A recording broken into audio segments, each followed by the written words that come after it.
Boa noite para quem chegou agora, para quem a gente não estava conversando. A gente vai dar uma relembradinha do que a gente viu na semana passada. E foi a nossa primeira aula de Geografia do Brasil.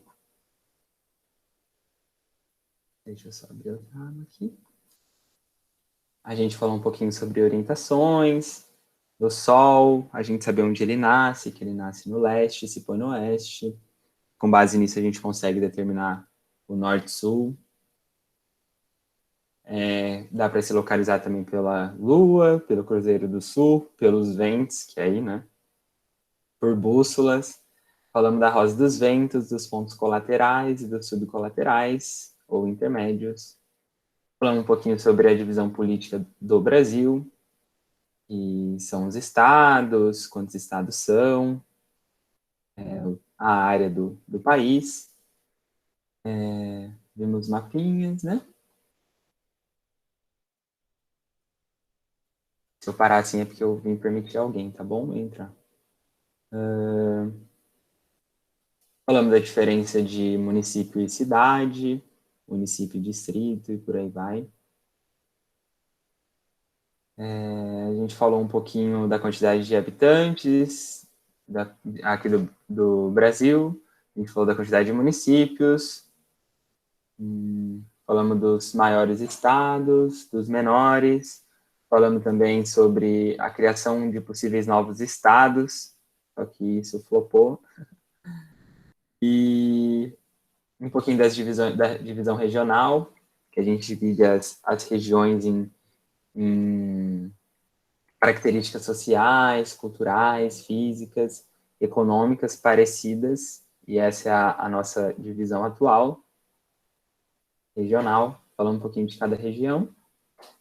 E aí, a gente parou aqui, que eu pedi para vocês decorarem ou gravarem essa informação, de que os únicos países do continente, da América do Sul que o Brasil não faz fronteira é o Equador e o Chile. Os demais países, todos, o Brasil faz fronteira sim.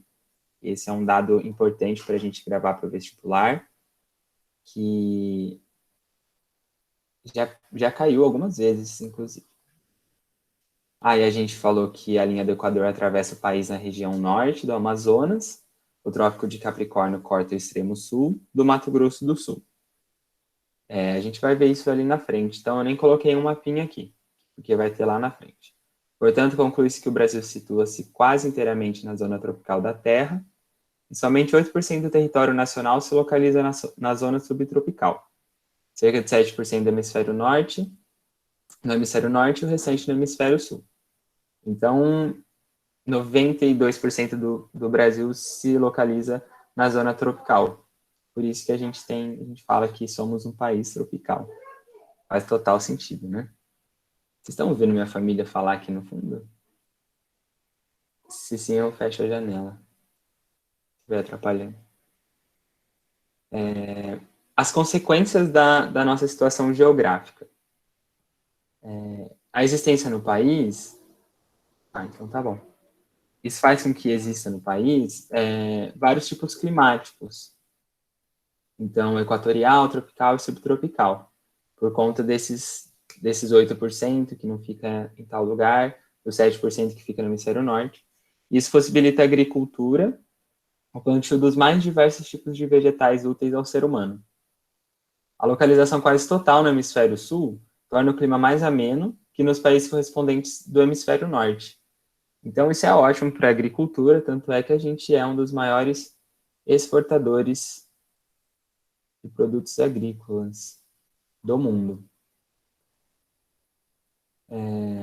Falando ainda um pouquinho mais das características gerais do espaço brasileiro, a área, novamente, do país é de 8.515.767,04 km², o que coloca o Brasil em quinto lugar entre os países mais extensos, maiores do mundo inteiro. Ele só perde para a Rússia, para os Estados Unidos, para o Canadá e para a China. Então, não está em ordem, né? Aqui na tabelinha vocês conseguem ver na ordem certa. Então, essa área equivale a 5,7% das terras emersas ou 1,6% da área total do planeta. Então, o Brasil equivale a 5,7% de todas as terras que a gente tem no planeta inteiro, ou também 1,6% do planeta inteiro. Bastante coisa, né? Parece pouco, mas pensar que o resto é só água é muita coisa, né? A maior parte, né? Se falarmos de terras contínuas, só somos ultrapassados por Rússia, China e Canadá. Por que isso? Porque os Estados Unidos, ele é dividido... acho que eu não botei um mapa aqui. Mas, enfim, eu vou mostrar para vocês. Nos Estados Unidos, a terra dele não é contínua. Ele é separado um pouquinho pelo Canadá, pelo mar, né? Assim, se a gente não contar essa outra parte dos Estados Unidos, a gente é maior que ele. Tô tentando achar aqui no mapa.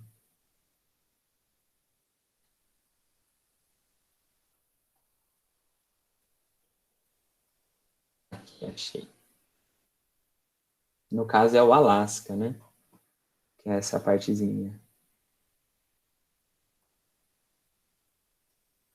Olha aqui. Então, se a gente pegar só essa parte dos Estados Unidos, a gente é maior que ele. O Brasil, a área do Brasil é maior que ela. Porque, contando o Alasca, os Estados Unidos se torna maior que o Brasil. E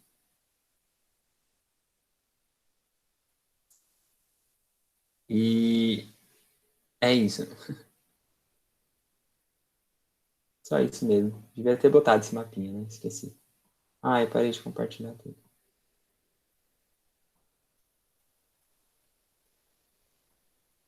Voltando então, aqui a gente tem a área dos maiores países do mundo. Não tem como ultrapassar a Rússia, né? 17 milhões de quilômetros. O segundo lugar para o Canadá com 9, então é muito diferente, né? Quase o dobro. A Rússia é realmente um país continental. E é isso, gente. Somos a quinta maior nação do mundo. Há aí algumas singularidades, algumas particularidades do Brasil, né? O Brasil apresenta uma série de características próprias que o torna dentro de certos limites, o que os estudiosos chamam de uma nação sui generis, que significa sem semelhança com outra. Então, dada a sua enorme extensão, era de se esperar a presença de áreas vulcânicas ou sujeitas a abalos sísmicos, tão comuns em países extensos. E não é o que acontece no país. Inclusive, a Vitória trouxe em uma aula a questão de Maceió, que aconteceu um babado lá, gente. Maceió tremeu tudo, aí isso em 2018, e aí até hoje as pessoas que moravam nessa redondeza precisaram sair das casas delas, porque começaram a rachar os muros dos apartamentos, das casas. Algumas casas tinham um risco de desabar para baixo, assim, ó, tipo, asfalto, cair mesmo. E aí, teve também um terremoto que eles sentiram, de magnitude 2,7, não foi tão forte. Isso é muito raro, como eu tinha comentado com vocês na aula de geografia geral, porque a gente se encontra em cima de uma placa tectônica inteira. Mas pode acontecer principalmente nesses pontos litorâneos, que ficam mais próximos ao final da placa tectônica. Não é comum, mas pode acontecer, e são previsíveis, né? Agora, esse caso de Maceió não foi por conta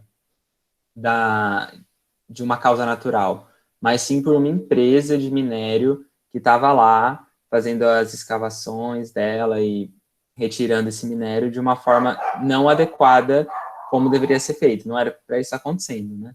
Não era para as casas estarem caindo, rachando e as pessoas terem que mudar de lugar. Então, isso foi culpa de ação humana lá que aconteceu no Maceió. E essa empresa, né, ainda bem, está indenizando todo mundo, todas essas famílias, eles pagam aluguel, pagam uma casa, eles pagam até uma casa de um valor X, e aí, se não me engano, é 98 mil reais. E aí, se você precisa de mais, você pode usar recurso e você consegue uma casa com mais, porque, poxa, às vezes, sei lá, uma família mudou lá para viver a vida inteira dela, mas aí não pôde por conta da ação de uma empresa, né, de mineração. Então é isso. Então essa é uma singularidade ótima do país, né? A gente está em cima de uma placa tectônica inteira e não temos o risco de ação vulcânica.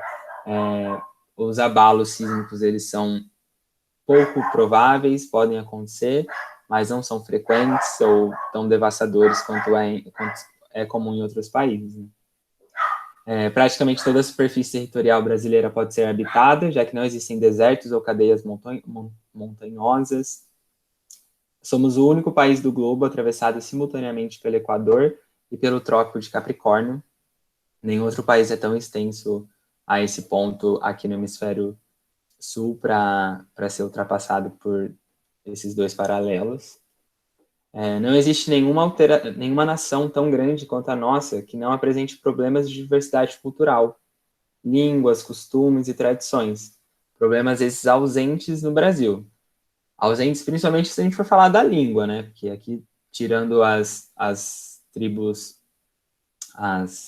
os povos indígenas, que tem a língua mãe, etc. e tal, que mantém a cultura, a gente não tem essa diferença linguística. Isso é muito raro mesmo. Os costumes e as tradições, a gente tem diferenças, né, regionais, mas não são tão gritantes, né? Tipo assim, o carnaval é comemorado no Sudeste em fevereiro e no Norte em agosto. Não, o carnaval é comemorado no mesmo tempo em todos os lugares. Em alguns lugares, algumas festas são mais características. Por exemplo, no Norte, o folclore, a festa folclórica, ou a festa junina no Nordeste.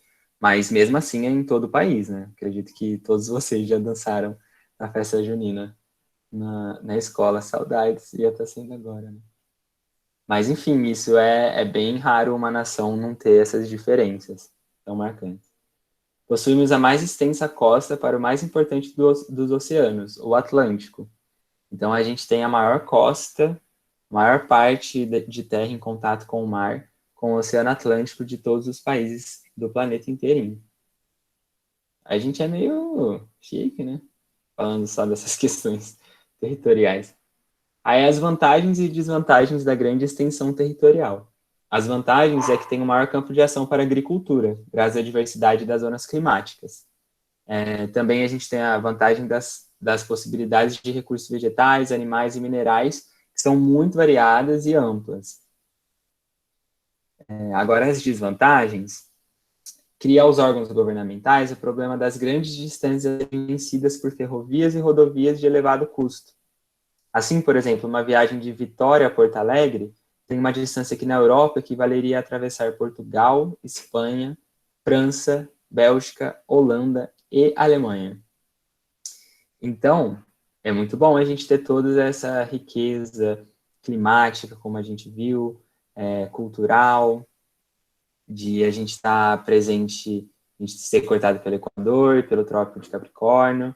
Só que, ao mesmo tempo, para a gente escoar isso, para a gente fazer chegar até o porto, ou para a gente fazer chegar nas zonas de maior trocas comerciais, né, como é São Paulo, ou como é o Porto de Santos, aqui no estado de São Paulo, ou Rio de Janeiro, ou os outros portos conhecidos e necessários aqui para o país, a gente precisa de um deslocamento muito grande. Por isso que quando a gente vai viajar, a gente encontra um zilhão de caminhões. A gente vai viajar de carro, né? A gente só tromba com caminhão, um monte de caminhão, porque a toda hora eles estão levando ou matéria-prima ou manufaturas para que a gente consiga exportar ou então até mesmo para chegar nas diversas regiões, nos diferentes estados e cidades e municípios. Então, esse é um problema que gera muito custo para o governo para a gente se deslocar. E aqui falando da distância, né, de uma viagem de Vitória a Porto Alegre, Vitória no Espírito Santo, Porto Alegre no Rio Grande do Sul, eu coloquei um mapinha aqui mostrando que passa por Portugal, Espanha, França, Bélgica, Holanda e Alemanha, e dá quase a mesma distância. Olha que doideira. Dá 2.078 quilômetros, 26 horas de carro, de Vitória, aqui no Espírito Santo, passando pelo Rio, pelo estado de São Paulo, passando pelo Paraná, aqui Curitiba, Santa Catarina, até chegar em Porto Alegre. E se a gente sair de Portugal, a gente já chega em Espanha rapidinho. Outro pulinho a gente está na França. Um pouquinho mais a gente passa perto da Suíça. Aí a gente chega na Alemanha. E olha só, deu 2.369 quilômetros. E chega até mais rápido com a previsão do Google Maps. Louco, né? Então, o nosso país é muito grande mesmo.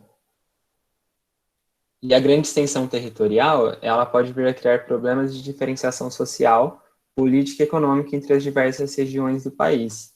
Então, por mais que isso traga uma riqueza muito grande, a gente tem muito mais dificuldade em tomar decisões.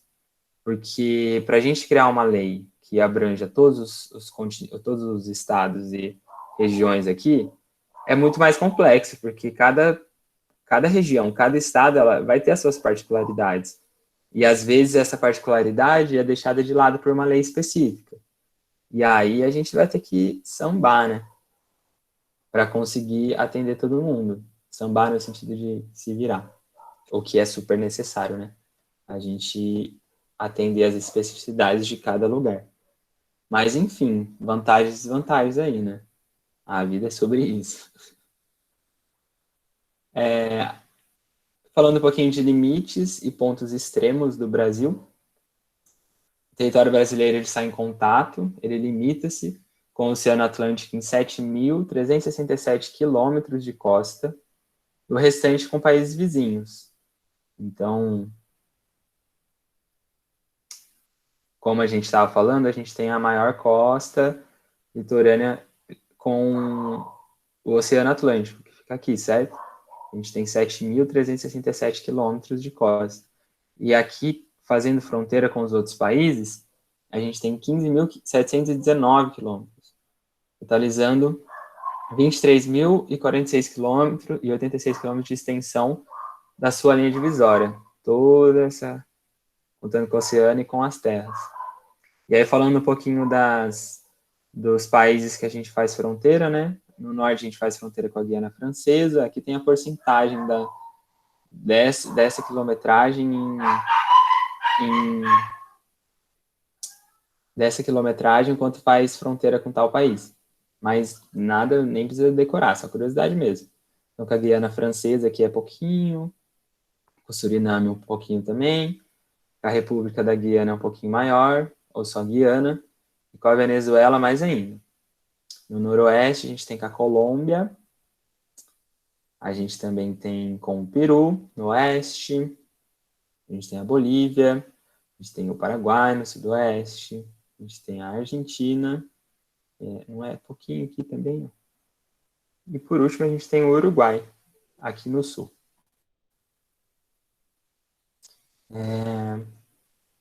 As fronteiras terrestres são dos mais diferentes tipos, predominando as naturais, constituídas por rios, lagos e serras.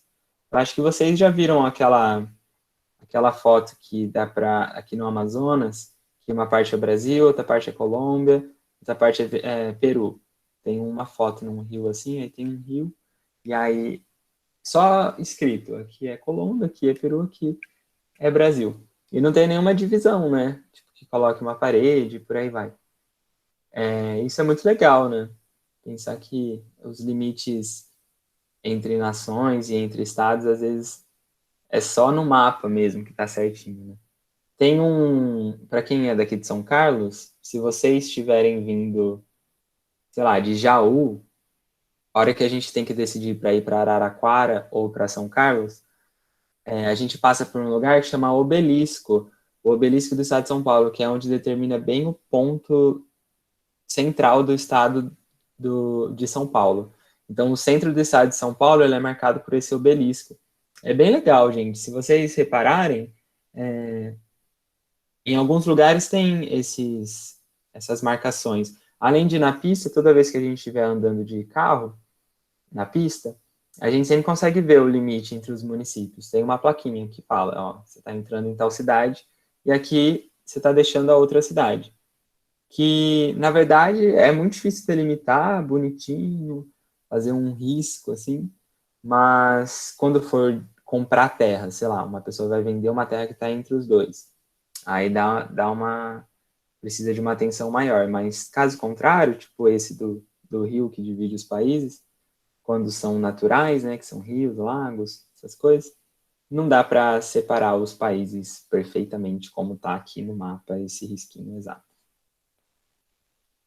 Aí falando dos limites e pontos extremos, gente, se vocês tiverem algum comentário, quiser falar alguma dúvida, tirar alguma dúvida, tá bom? Pode ligar o microfone, manda mensagem aí que eu tô vendo isso também. Os limites e pontos extremos do Brasil, eu acho que alguém já deve ter ouvido falar do Oiapoque ao Chuí. Já ouviram falar isso? É uma frase bem comum, que está querendo dizer, que não vai estar aqui, né? Mas é outro ponto extremo do Brasil, que fica bem aqui, que seria fazer uma linha reta quase, dos dois extremos, no extremo norte, que não é tão o extremo norte é esse Monte Caburaí, mas já foi o Oiapoque, até o Chuí. Então, quando as pessoas falam isso, é que fala, nossa, foi do Oiapoque ao Chuí. É porque andou o Brasil inteiro, mas às vezes é tipo, andou muito a pessoa, né? Então, esses que são os limites, esses que são os pontos extremos do Brasil. Na verdade, não é o Oiapoque mais. Mas sim, o Monte Caburaí, ele é o ponto norte mais extremo. Dá para ver aqui, né, no mapinha. Ele é um pouco torto, que esse aqui é o mais ao norte. E a gente tem, ele fica no estado de Roraima, e ele faz fronteira com a Guiana. E no sul a gente tem o Arroio Chuí, que é no Rio Grande do Sul. Isso é o nome de uma cidade, doideira, né? No Rio Grande do Sul, e faz fronteira com o Uruguai. E a distância entre esses dois pontos é de 4 milhões 394.770 quilômetros. Gente, eu não consigo nem ter ideia do que é isso, sabia? Eu leio esse número aqui e fico, gente, é muita coisa. E aqui a gente, os pontos de leste a oeste, no leste é a ponta dos Seixas, na Paraíba, e a oeste é a nascente do Rio Moa, no Acre, que faz fronteira com o Peru. E a distância entre eles também é de 4.319.402 quilômetros. Então, esses são os pontos extremos do nosso país. Agora, mudando um pouquinho de assunto, mas falando ainda sobre geografia, a gente vai falar um pouquinho sobre as coordenadas geográficas. Então, a gente entende por coordenada geográfica. Vocês têm alguma dúvida até aqui sobre essas coisas que eu estava falando, específicas do Brasil, curiosidades, pontos extremos, limites, características populacionais, etc. e tal? Ou podemos seguir para essas coordenadas geográficas? Como eu tinha falado na aula passada, essa aula é uma aula introdutória. Então, a gente vai falar agora sobre as coordenadas geográficas, que a gente entende por um par de números dados, a latitude e a longitude, que permite localizar um certo ponto sobre a superfície da Terra. Então, alguns mapas trazem em suas margens valores fundamentais de coordenadas geográficas. Então, é sempre importante, como eu tinha falado lá na primeira aula, a gente sempre se atentar às margens do gráfico e à legenda dele, a legenda e o título.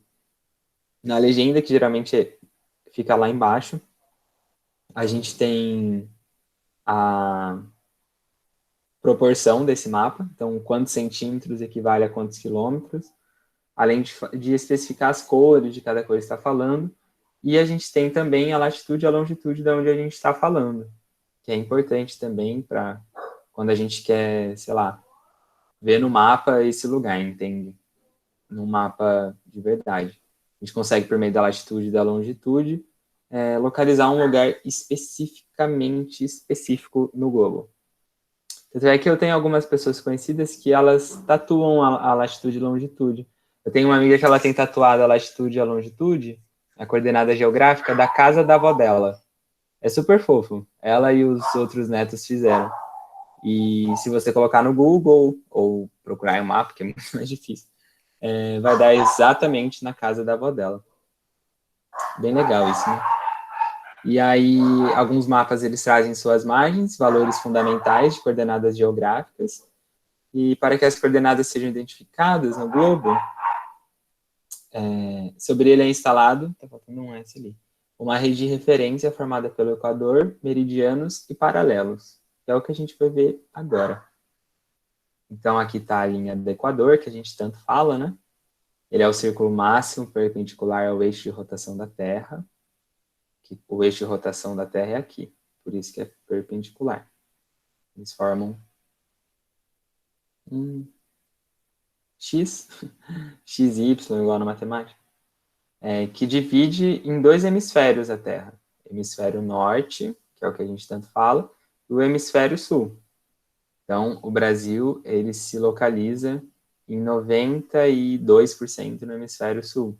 Então, está quase tudo aqui.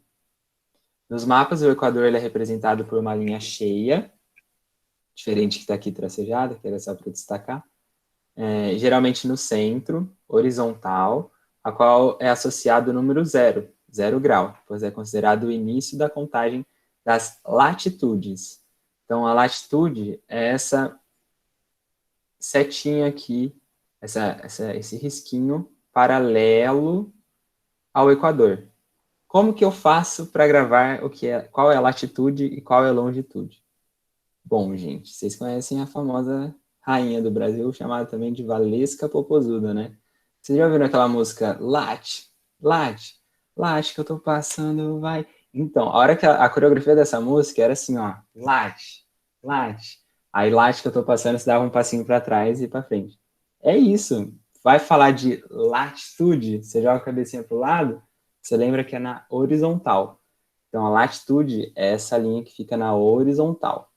Longitude vai ser a linha que fica na vertical. Então, quando, sei lá, a gente vai falar, aquele lugar é longe, aí a gente faz assim com a mão. Exatamente. Longitude. Agora, lat que eu estou passando é a latitude. E assim a gente consegue decorar latitude e longitude. Olha que fácil. É fácil, ó, essa dica é boa para decorar. Vai, Sabrina. Então, as latitudes, elas são essas linhas na horizontal, latitude, que são paralelas ao Equador. E então, aqui no o Equador é o 0 grau, e aí para cima a gente tem 1, 2, 3, 4, 5, 6, 7, até 90 graus norte, para baixo até 90 graus sul. E é assim que a gente conta as latitudes. Paralelos, voltando à matemática, paralelos são linhas que são no mesmo eixo que a outra. Então, se a gente pega um quarteirão, a gente fala, que a gente não fala assim, né? A gente não tem esse linguajar no cotidiano, mas fala, nossa, vai na rua paralela, é a rua de baixo, né? Geralmente, ou de cima. Então, paralelo é quando está no mesmo plano aqui, ó. A gente está no horizontal, então todas as linhas na horizontal vão ser paralelas ao Equador, certo? Então, são círculos menores, perpendiculares ao eixo de rotação da Terra. Então, o eixo de rotação está aqui e eles estão aqui. Essa é a definição de perpendicular, né? Cujos planos são paralelos ao Equador. Então, todas as linhas paralelas, a gente está falando que são paralelas ao Equador. A gente só precisa saber 4 delas, que são as mais importantes, que são os trópicos, né? Trópico de Câncer, que é aqui em cima, e o Trópico de Capricórnio. Nossa, acabei de pensar nisso. Não é uma analogia legal, mas eu vou falar. Se a gente quiser lembrar onde fica o Trópico de Câncer e o Trópico de Capricórnio, a gente pode lembrar que o Trópico de Capricórnio ele fica no nosso país, ou a gente pode também lembrar que o Trópico de Câncer ele fica próximo aonde? Próximo aos Estados Unidos. Estados Unidos a gente pode falar que ele é o câncer do mundo? Não podemos. Mas, sei lá, pensa no tanto de fast food que tem no Estados Unidos, a gente associa com o quê? Com câncer. Com câncer, sei lá, porque a alimentação é muito não saudável, né? Uma junk food.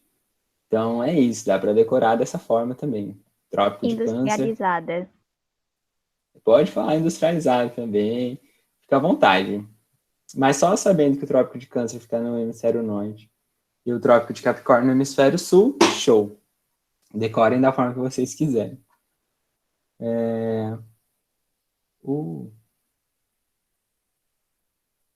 Quase que eu tirei uma pessoa sem querer da aula.